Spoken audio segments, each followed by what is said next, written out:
शिक्षण मंत्री पदाची शपथ घेतल्याच्या पहिल्या दिवसापासून मालेगाव शहरामध्ये नव्हतं राज्यभरात विविध उपक्रमांनी आपलं शिक्षण मंत्री पद गाजवणारे शिक्षण मंत्री दादाजी भुसे आता सैनिकी शिक्षण प्रशिक्षण हे देखील यांनी राज्यभरात अंमलबजावणी सुरू केली। त्या पार्श्वभूमीवरती मालेगाव शहरातील आपण एका शाळेत दादा भुसे यांनी स्वातंत्र्य दिनाच्या निमित्ताने एक वेगळा उपक्रम सुरू केला आहे आणि आज सकाळपासून त्यांनी विविध शाळांमध्ये जाऊन एका कवायतीच्या माध्यमातून देशभक्तीपर गीतांवरती कवायत करण्याचा नवीन प्रकार राज्यासमोर आणण्याचा प्रयत्न केलेला। आपण शिक्षण मंत्री दादाजी भुसे आहेत त्यांच्याशी बातचीत करत, दादा नेमकं काय उपक्रम आहे आणि काय अशी अपेक्षा असणार? देशभक्तीपर गाण्यांवर कवायत हा उपक्रम येणाऱ्या 15 ऑगस्टला आणि दर शनिवारी संपूर्ण राज्यामध्ये सर्व माध्यमांच्या शाळेमध्ये संपन्न होणार आहे। मला वाटतं की त्याची तयारी प्रत्येक शाळेमध्ये त्या ठिकाणी प्रगतीपथावर आहे। आज टेहरे गावाच्या शिवसंस्कार शाळेमध्ये ही तयारी पाहण्याच्यासाठी आम्ही सर्व पदाधिकारी आलेलो होतो। विद्यार्थ्यांनी अतिशय कौशल्यपूर्ण तयारी या ठिकाणी सुरू केलेली आहे।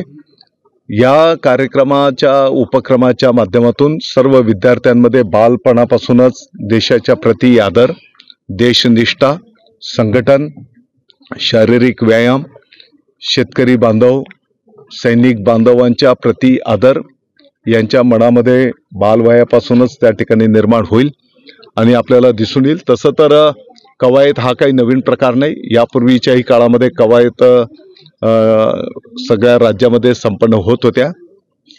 मध्यंतरी थोडंसं प्रमाण आपलं दुर्लक्ष झालंय आणि म्हणून जो आनंददायी शनिवार असतो या शनिवारी हा उपक्रम प्रत्येक शाळेमध्ये त्या ठिकाणी राबवला जाईल। दादा, शाळेचा पहिला दिवस आपण राज्यभरात मोठ्या धूमधडक्यात प्रवेशाच्या निमित्ताने साजरा केला। हा 15 ऑगस्टच्या दिवशी देखील हा कवायतीचा उपक्रम राज्यभरात ठिकठिकाणी साजरा होईल।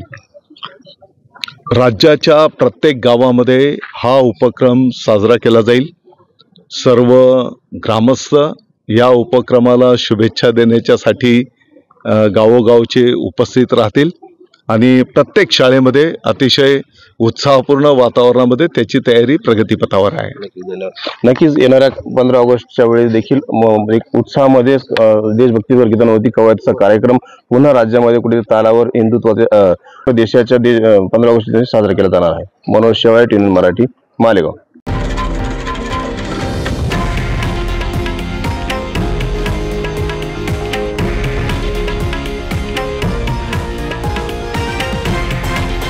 हे आहे देशातील नंबर 1 न्यूज नेटवर्क आणि आपण पाहत आहात TV9 मराठी, एकमेव।